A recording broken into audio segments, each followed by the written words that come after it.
So in the message of non-duality, we seem to come across this topic that what we see is unreal. We hear that the world's unreal, the objects are unreal, and it just doesn't seem to align with my experience. It just seems as like how can it be that what I see, what I touch and feel and know isn't real? If there is something that's real, what is that? If it's not the things that I know with my mind, feel with my body, or perceive with my five senses, then what is it? Well, we can put criteria around what it means for something to be real. There are three primary criteria to it. The first is it's permanent. It's self-immutable. It doesn't change. It doesn't come in and out of existence. It doesn't fluctuate or flutter or move in any way. The second one is it's independent, meaning it's self-existent. It requires nothing else for it to exist. And the third one is that it's self-knowing. It's self-aware. It knows itself just by being itself. So the three criteria are self-immutable, self-knowing, and self-existent. So with these three understandings, now we can go into our world or into our perceptions and ask ourselves, okay, what is it that we know that meets this criteria? And just to give some credibility to it, I want to read a Ramana Maharshi quote out of Maharshi's Gospel that relates directly to this. He says, "What is the standard of reality? That alone is real, which exists by itself," so it's self-existing, "which reveals itself by itself," so it's self-knowing, and which is eternal and unchanging, so it's self-immutable, it's permanent. So again, if we examine our experience, what is it that meets these three criteria? Well, we have three possibilities in which we experience the world. One is through our mind, the other one is through our body, and the third one is through our five senses. So if we analyze each one of these experience methods, you could say, we could start to eliminate what is real and what is not. So our mind. So our mind is a collection of thoughts, ideas, and memories, images.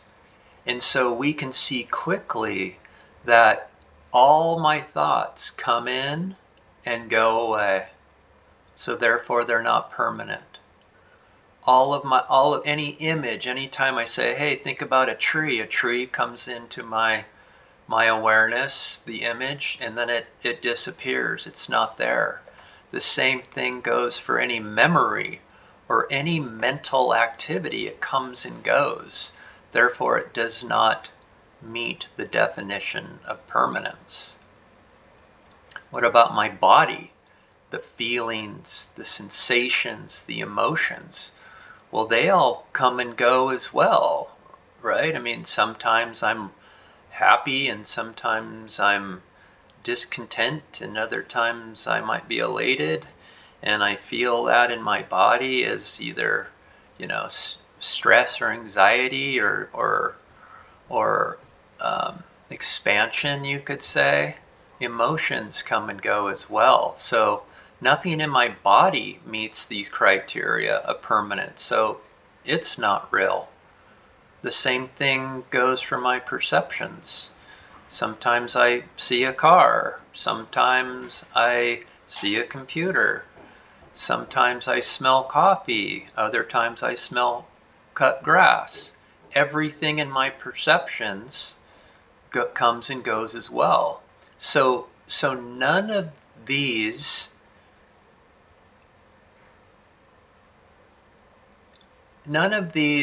ways of experiencing mentally, physically, or through my perceptions meets the first criteria of what's real, because nothing's permanent. It all comes and goes. It all fluctuates. But what is it? What is there anything here that never changes? That is self-existent and self-knowing? Well, that's our awareness. Awareness is permanently here. It never fluctuates. And we might say to ourselves, well, what do you mean? Sometimes I'm unaware, and that seems to be the case. But then you say, well, what was aware that you were unaware at that time? Awareness had to still be there. So, but what about when I'm asleep or when I'm dreaming? I don't seem to be aware. And so if we start to analyze and investigate all the possibilities of awareness being permanent or not, we can see that no matter what state we're in, we are permanently aware. So let's take sleeping. So you might say, well, I was totally blacked out. It was a void. It was peaceful. Okay, what had to be there for you to know that it was black, that it was dark, that it was relaxing? Well, awareness had to be there. Dreaming, of course you're aware, because something had to be there to be aware that you are dreaming. One of the fun ones when it comes to sleeping is, what hears an alarm clock when it goes off? What was there? What was on call, you could say, to hear the alarm clock to go off because you were asleep? So awareness had to be there. Consciousness had to be there. And so when we analyze the waking, dreaming, and sleeping state, we see that awareness is permanently there as well. And you might say, well, what about near-death experiences? Well, near-death experiences, they're all kind of the same.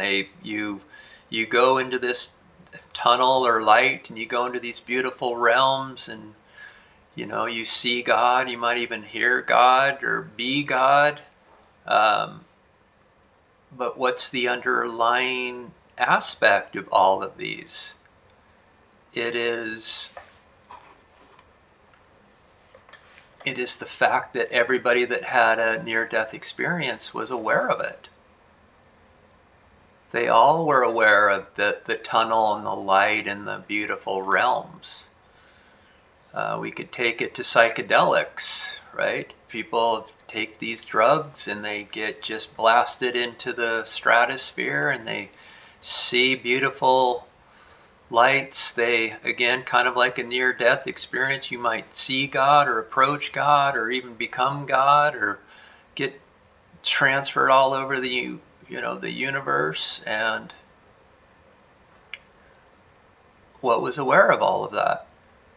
Something had to be aware that these beautiful experiences, these amazing, profound, absolutely life-changing experience happen. Well, awareness had to be there. So when we analyze with the three criteria of what is real, again, what is permanent, what exists, and what it knows that exists, the only thing that we know, which isn't a thing, that meets this criteria is awareness. It exists because we are aware right now. We absolutely know we're aware. And again, by just knowing we are aware, it is awareness that it exists, and it's awareness that knows that it exists. And that knowing existence is permanent. So that is what is real. We, ourself, is what is real. When we refer to ourself as I am is the real experience. It's the only experience. There is a Bhagavad Gita quote that always comes to mind when I talk about what's real or what exists, and that is, that which exists has existed for eternity. That which ceases to exist, even though it appears to exist, has never existed. So it goes back to our mind, body, and senses. They appear to exist, but because they come and go, they don't meet the definition of existence or real, and therefore they cease to exist.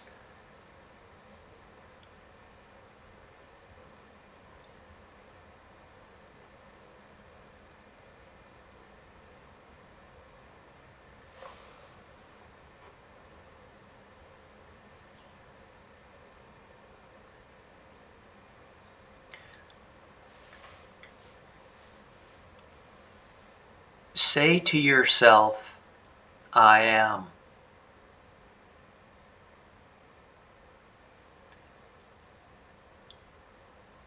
Ponder the reality of I am. Just ponder the experience of I am. Because that experience, when you say I am, it's self-evident. Right? And it's going to meet all three of the criteria of what is real.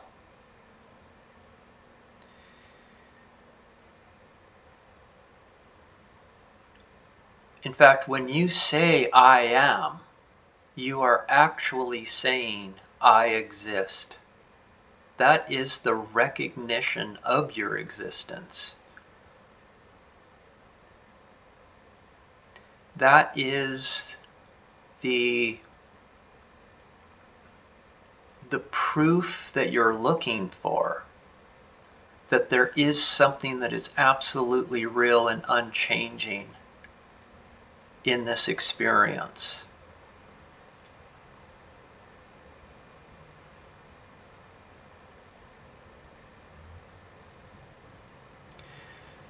I am is not a form.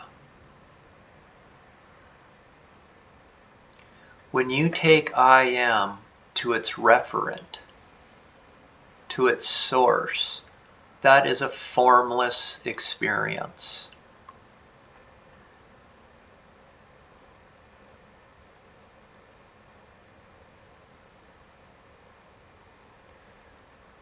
But notice when you say I am, that it's not frightening. See, that's one of the big hurdles in this message, is that we're frightened to know the truth of ourself for some reason. That's just the case. When we hear that we're not who we think we are, we've misidentified with ourselves, we kind of tense up because we're like, well, then who are we? Well, this exercise shows you that I am is who you are, and that is a peaceful experience. This is very critical in this path.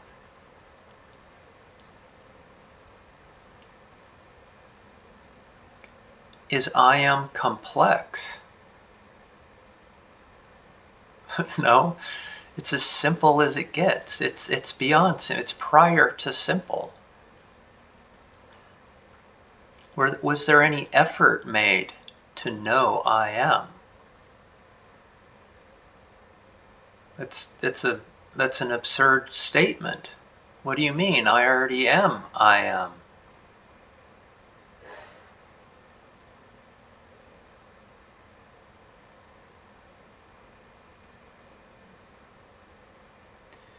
Did you have to leave yourself to go find something other than yourself to know that you are I am? No. No, I am just by being I am. I am I. I am this. I am is this. From a first person point of view, I am this. It's isness. It's amness. It's thisness. It's here-ness. It's now-ness. It just is.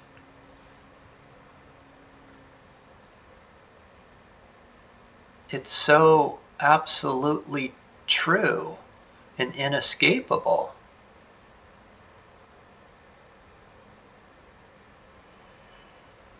And it's peace.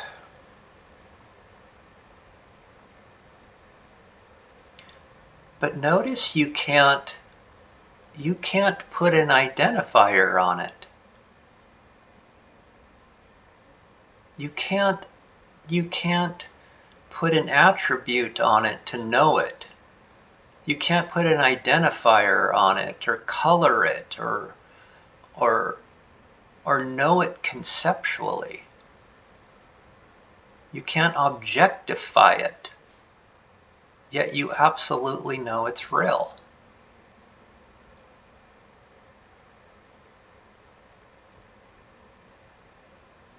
This is a huge pointer.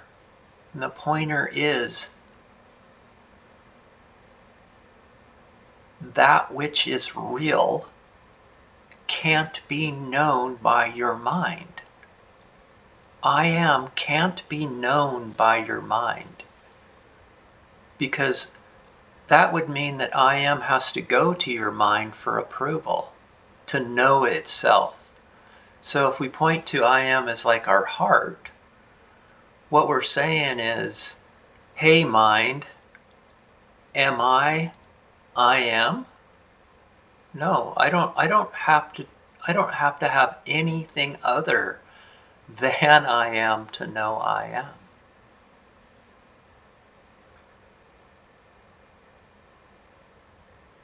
So this gets perplexing because it's saying, again, we can't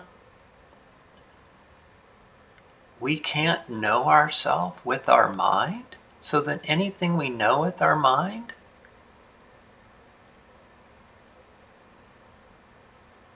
can't lead us to the truth.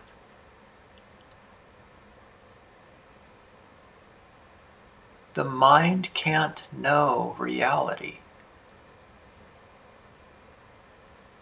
So simply stated, if you know it, it's not reality. It's not real. It's not I am. It's not the experience of yourself.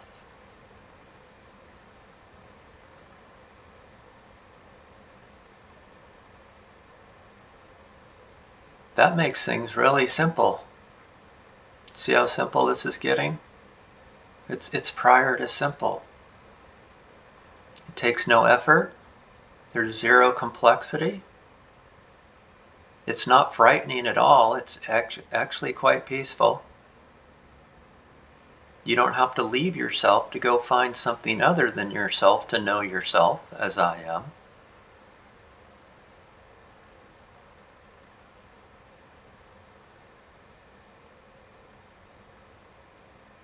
And reality can't be known with your mind.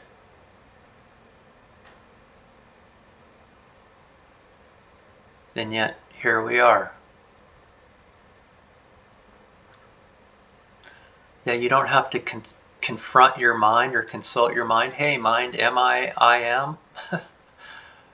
You don't have to second guess it. It's self-evident. Yes, my love.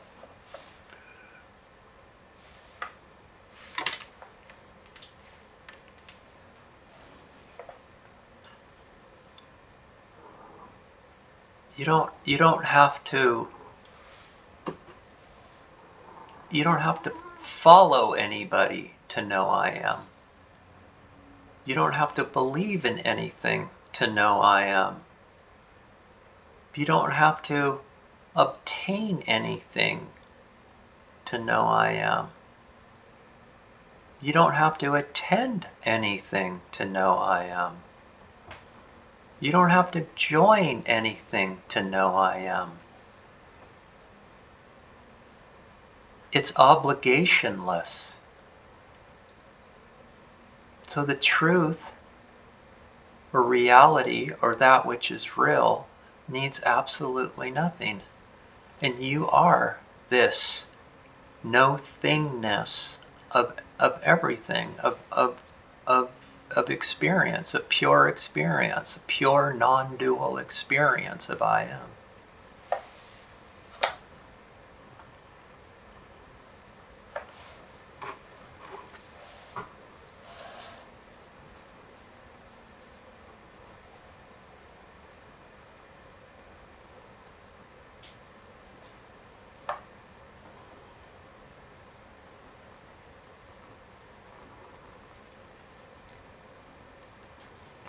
The term self-knowledge is used a lot, right? I am is equated to the self, which is awareness, which is consciousness, which is being, which is existence. So from a mind, egoic mind point of view, there are therefore two types of knowledge. There's relative knowledge and there's absolute knowledge. So relative knowledge is everything that fluctuates. It's everything that is unreal. It comes and goes. This is our experience as a human on this planet. Everything is impermanent. It's relative. It doesn't mean that it doesn't have importance within the manifestation. It does. We need to set, time frames in, at work, and we need to pick up the kids, and we need to keep them out of harm. Everything that we know in the day-to-day life, that appears to be important in this life. So we let that be important. But it's relative knowledge. It comes and goes. It's not what's real. It's what's appearing to be real. And we don't deny that at all. In non-duality, we don't deny anything. We let everything be as it is. It's unconditional acceptance, which is love.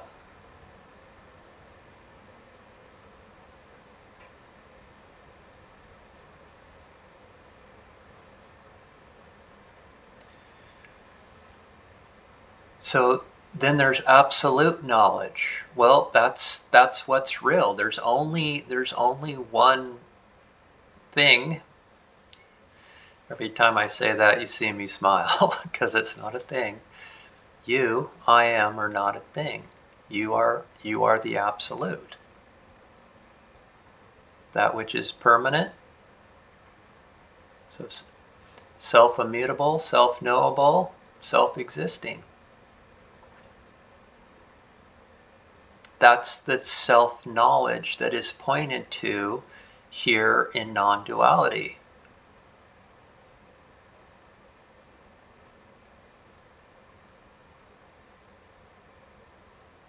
And why is it self-knowledge? Why is it knowledge? Because it's self-knowing. Knowledge is knowing. And this self-knowledge of yourself knows itself by being itself. So this is what we analyze. This is what we scrutinize.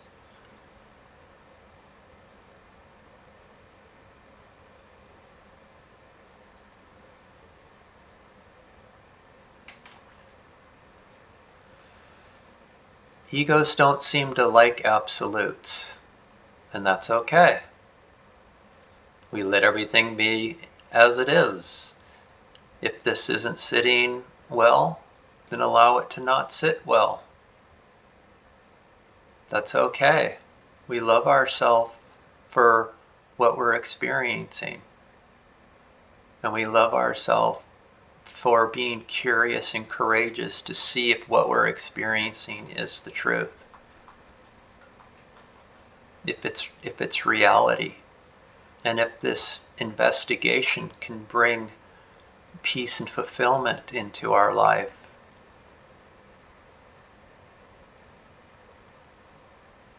But we don't necessarily like absolutes, because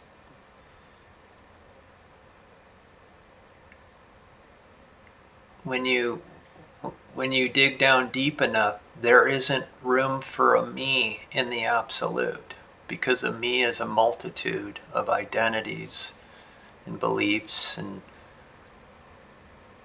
attributes.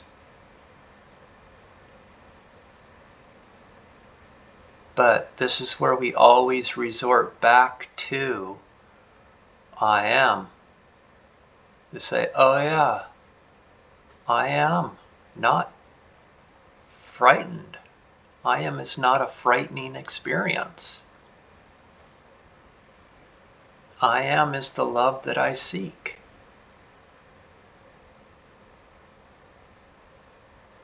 I am is the love that I seek. So I am love.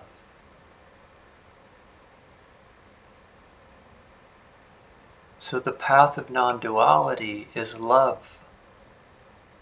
Falling back in love with itself.